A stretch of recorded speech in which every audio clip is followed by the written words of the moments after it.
हे जगणे आनंदाचे प्रवचन 13वे भाग पहिला.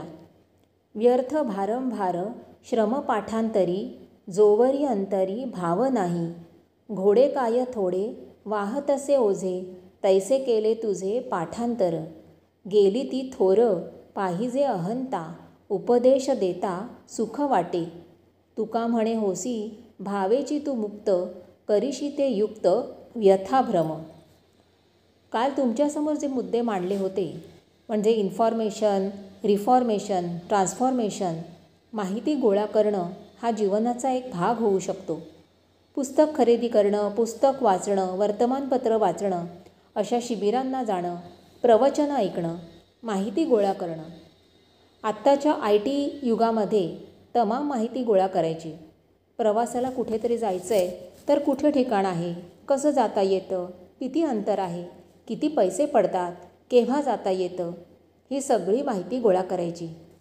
ती ठेवून द्यायची आणि प्रत्यक्ष करण्यामध्ये एक पाऊल पण उचलायचं नाही. ह्याने जीवन बदलत नाही. म्हणून 350 वर्षापूर्वी तुकोबा हे सांगून गेले, व्यर्थ भारंभार श्रम पाठांतरी. पाठांतर करणं म्हणजे कंठस्थ करून डोक्यामध्ये साठवणं. आता तुम्ही बाहेर पण माहिती गोळा करून ठेवू शकता. लिहिण्याची कला उपलब्ध झाली तेव्हापासून लिहून ठेवता येतं. पूर्वी सगळं मेंदूमध्ये साठवून ठेवायला लागायचं.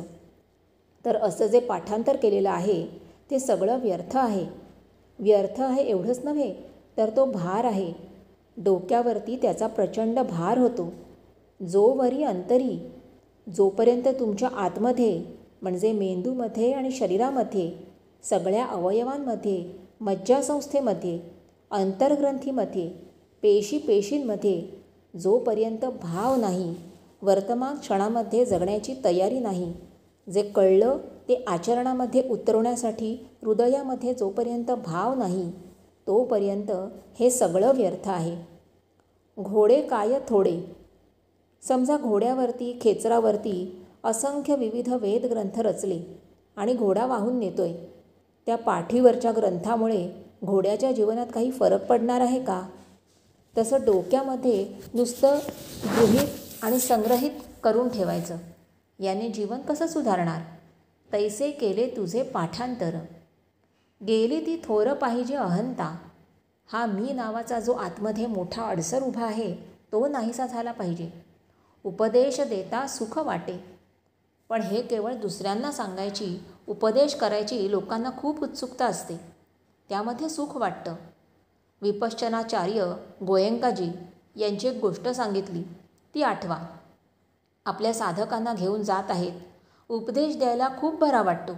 पण साधकांची ज्या वेळेला काही चूक घडते तेव्हा मजा वाटते. ह्यांचं चुकतं, माझं नाही चुकत. हा अहम दुसऱ्यांना उपदेश द्यायला अतिशय तत्पर आहे.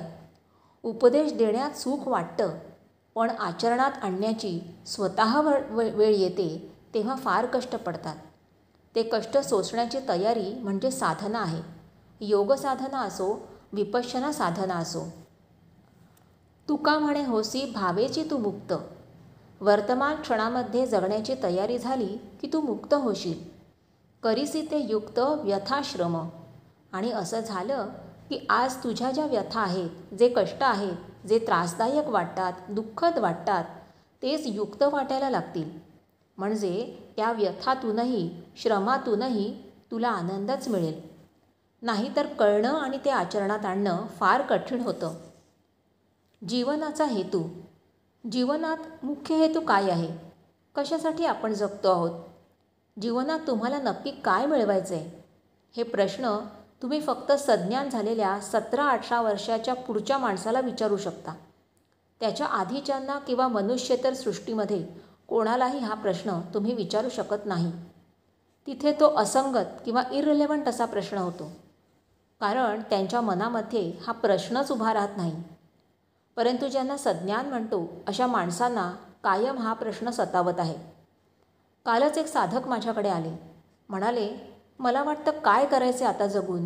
कशासाठी जगायचं? वाटतं संपून टाकावं. आत्महत्येचा प्रश्न हा गंभीर प्रश्न आहे.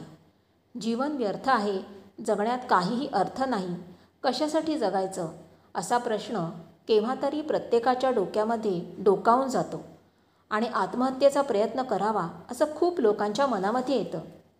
तेव्हा जीवनाचा हेतू म्हणजे द पर्पज ऑफ लाईफ हा अतिशय महत्त्वाचा प्रश्न आहे. आपल्याला जीवन जगताना सगळ्या ठिकाणी संतुलन सांभाळायचं आहे. त्याला होलनेस ऑफ लाईफ म्हणतात. सर्वांगीण आरोग्य हा अलीकडे वापरलेला शब्द आहे. आयुर्वेदामध्ये त्याला संपूर्ण जीवन असं म्हणतात. त्यात शारीरिक, मानसिक, भावनिक संबंधांचं जीवन, ज्याला आपण सामाजिक किंवा पारंपरिक जीवन असं म्हणतो, आणि आध्यात्मिक जीवन हे सर्व येतं. या शिबिराचा केंद्रबिंदू आपण मानलाय तो संबंधांचं जीवन.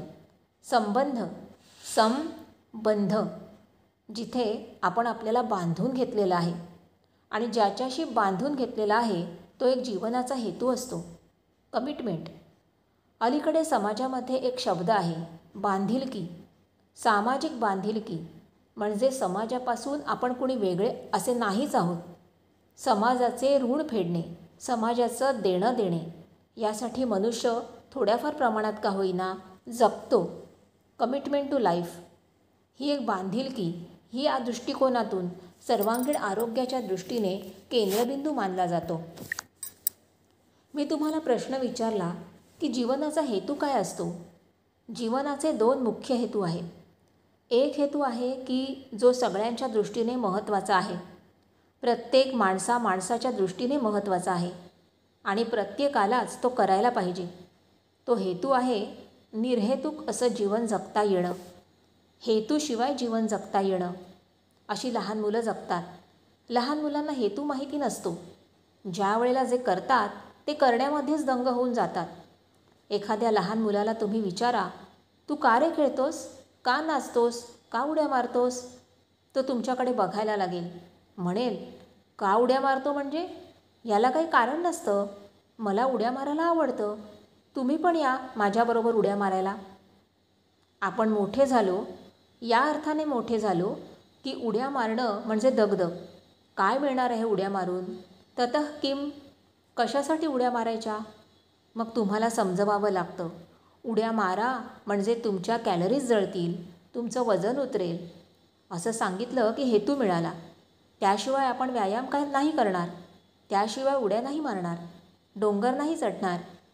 रोज सकाळी पहाटे उठून व्यायाम करा. सकाळी उठून फिरायला गेला तर मन ताजंतवानं होईल. मग हेतू मिळतो. समजा असं नाही कोणी सांगितलं तर म्हणाल, कशाला उठायचं सकाळी. हेतू मिळाल्याशिवाय मन नावाचं जे तत्त्व आहे किंवा त्यातलं अहम नावाचं जे तत्त्व आहे ते एकही पाऊल पुढे टाकायला तयार नसतं. म्हणून अहम जोपर्यंत तयार नाही झालेला, म्हणजे 5 वर्षाच्या आतलं आयुष्य म्हणजे हे संपूर्ण निर्हेतुक असतं. अहम आला की हेतू बघायला लागतो. आईने मुलाला काम सांगितलं की मीच काय म्हणून जायचं असे प्रश्न विचारायला लागतो. जंगलात एका झोपडीत एक गुरु आणि शिष्य राहत होते. एका रात्री गुरु झोपायला गेले. शिष्य तिथेच कोपऱ्यात झोपणार. शिष्याने अंथरुणाला पाठ टेकली. तेवढ्यात गुरूंना वाटलं बाहेर बहुतेक पावसाचा आवाज येतोय. तर गुरु शिष्याला म्हणाले की अरे, जरा बाहेर जाऊन पाऊस पडतोय का ते बघून ये. तो शिष्य झोपल्या झोपल्या म्हणाला की गुरुजी, आत्ताच ते मांजर आत आलं, तुमच्याच जवळ आलं, त्याच्या अंगावर जरा हात फिरवून बघा ना, ते ओलं झालंय का. थोड्या वेळाने गुरुजी म्हणाले की ते दार उघडं दिसतंय आणि रात्री पाऊस वारा आला तर त्रास होईल, जरा दार लोटून घे. तर शिष्य म्हणाला, गुरुजी, तुम्ही तिथे झोपलाय ना, तिथूनच पाय जरासा पुढे घेऊन लोटलत ना तर ते दार लोटलं जाईल. तुम्ही झोपलात ना, तिथूनच पाय जरा लांब करा.